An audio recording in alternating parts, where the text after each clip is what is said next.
Hey everybody, here's a late morning conversation.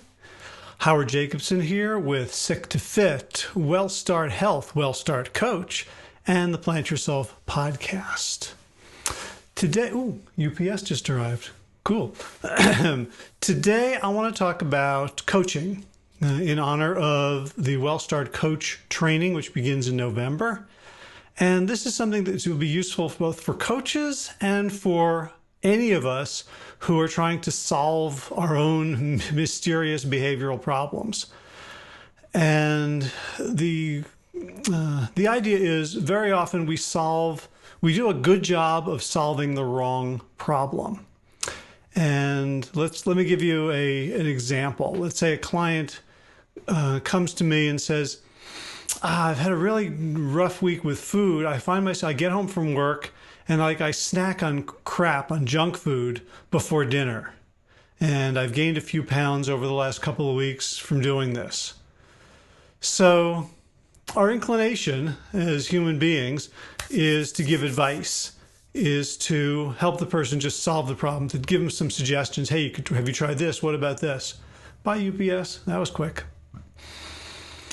So take a moment and think about what pops to mind. What would you tell someone who said, my problem is I'm snacking?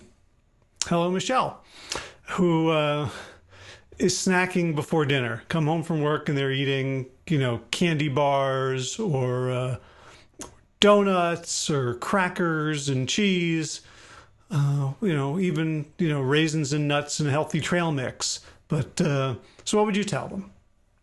So one thing you could say is, okay, well, what else could you eat?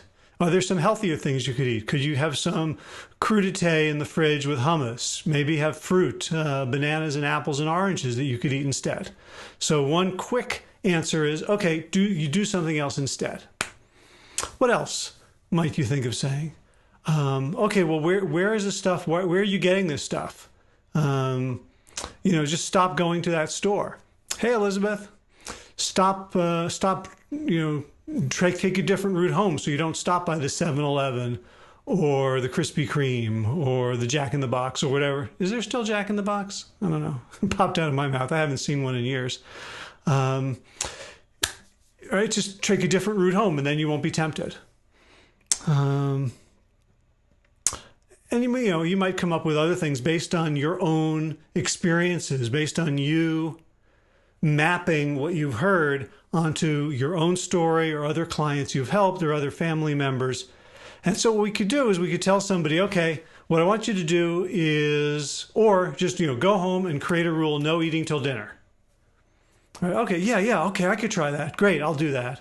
And the client goes away satisfied, happy, they've got a plan, and they come back a week later, no, I'm still snacking. Right? The problem is we haven't figured out what the real problem is. So let me give you some potential scenarii for what might be going on. They might have a calorie deficit. They might be hungry. Maybe they didn't eat enough lunch. Maybe they skipped breakfast and they had a salad for lunch. Right? A lot of times when people go plant-based, they think of it very literally, like, oh, let me just eat a bunch of plants. Let me just be really pure and eat a lot of salad.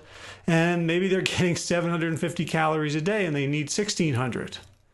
And so by the time they get home and they've had a hard day at work and now they have to kind of ramp up the evening things, the kids, the homework, the chores, the making dinner, they're famished and they're going to eat the most calorically dense thing that they can find. Michelle says, I used to snack before dinner and never went on to eat the meal. RA for 5 years and maybe a little too late. I don't know your situation, but too late is a story.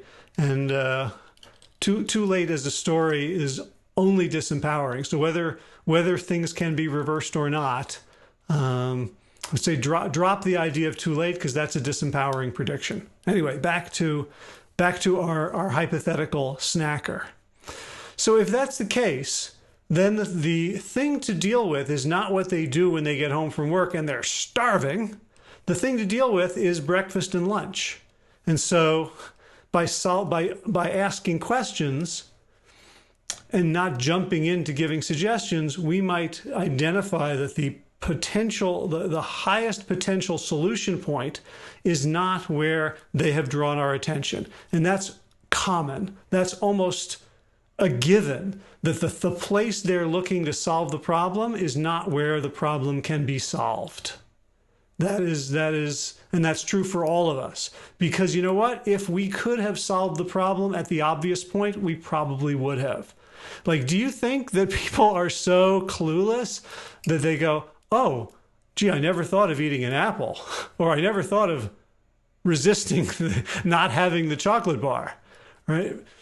It doesn't work, not because they haven't thought of it or haven't tried it, but because that's not where the problem originated, and that's not where it can be solved from. So let's give you another scenario. Suppose they're fatigued. They have sleep problems. They don't get to bed. They stay up late watching TV, and they have a lot of anxiety, and it's hard for them to lay down and just get quiet with their thoughts. And so they watch TV or play on an iPad or a video game until 1 or 2 in the morning. Then they got to wake up at 6, and they're chronically sleep deprived. And by the time they get home and they're finished with work, they are so fatigued that they would just collapse on the couch and drool if they didn't get some sugar into their body, and maybe some caffeine too. So chocolate is a really good 1-2 punch for those two stimulants. And if you tell them eat an apple or have crudité with hummus, it doesn't address the problem at all. So maybe the problem is not what they're snacking on, but it's their nighttime behaviors. Right? Maybe it's not the food they're eating, but not as medicine to solve the problem. So let's look at what the originating problem is. And now we can say, well, the problem is you got to go to bed on time. You got to put down the iPad. You got to turn off the TV. Maybe that solves the problem. Hi, Lynn. Maybe it doesn't. Maybe the problem is stress and a way of thinking and a way of being in the body that leads to anxiety and to this sort of hyper-motorized constant thinking that keeps them awake. And so we have to address the body. Maybe the real thing is they have to incorporate more movement into their lives. And so we're as a coach, we're not just looking at what presents. Right? We're looking at what are the underlying root causes of that. Maybe the problem is a habit trigger, that whenever they drive past the Krispy Kreme, they have a history of, hey, let me just go get a Krispy Kreme and a coffee. I don't know, does Krispy Kreme sell coffee? I know Dunkin' does. I don't think I've been to a Krispy Kreme store in I think Penn Station in New York City, like 20 years ago. But maybe there's something they're doing that's simply a conditioned habit. And so now it becomes the process of decoupling the stimulus from the response, or creating a different response to the stimulus. Right? That could be more straightforward. Maybe it's about social pressure. Maybe they come home from work and the kids have just come home from, soccer practice or band practice, and they're having milk and cookies. And hey, milk and cookies, that looks good. Let me just, let me just join you. And so it becomes a question of how can you engage socially with your kids? You don't want to say, well, I'm going to sit in the car while my kids eat their food because I don't want to eat their food. And, we don't want to cut ourselves off. But then how do we develop alternate habits? So there's so many different ways in which we could address that problem. But what we tend to do, both as individuals, as humans, and unfortunately as coaches, is we jump right into the third stage of the coaching model, which is identify options. And this coaching model, the quick model, comes from my friend and mentor, Peter Bregman. And he points out that if we want to solve the right problem, we have to take a lot of time before we get to I. And we solve the problem in Q and U, question and understand. So if you're interested in finding out more about how to apply this model, either for yourself or just as a helper for friends, family, colleagues, or to enhance your professional skills. Maybe you're a nurse practitioner or a dietitian or a doctor or a counselor or a social worker or a coach, and you want to help people get traction and not just give them suggestions that they're going to say thank you and not implement, or thank you and struggle to implement because they aren't getting at the core of the issue. Check us out at wellstartcoach.com. We have a coach training that starts in November, and I haven't said this much, but there's a money-back guarantee. If it's not right for you, for whatever reason, you have the entire 12 weeks of the program, of the intensive part of the program, to say, nah, this isn't working for me, and you get your money back.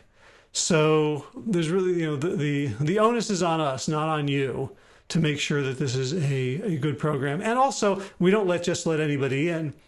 Everyone needs to go through an enrollment interview, which you can do if you read through the website at wellstartcoach.com, and then at the bottom of that homepage, just click on the button to schedule an enrollment interview, and then we can figure out if it's going to be a good program for you.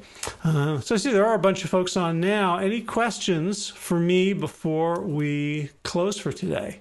I'll just hum the Jeopardy theme while we wait. Or I could go grab a guitar and maybe even play it. Do do do do do do do. I feel silly as shit now. I don't see anything else. Elizabeth says, awesome program. Yeah, thank you. It's one of the most fun things I do is to help people help people. Maybe I should do a training program for people who train coaches, and then I can help people. And that is probably the end of my recursive rant for today. So thank you everybody for watching. Have a fabulous weekend. If you're running a marathon or a 50K this weekend, good luck, Godspeed. Move your pelvis, not your shoulders, and have a fabulous time. And I'll see you all next week. Be well, my friends.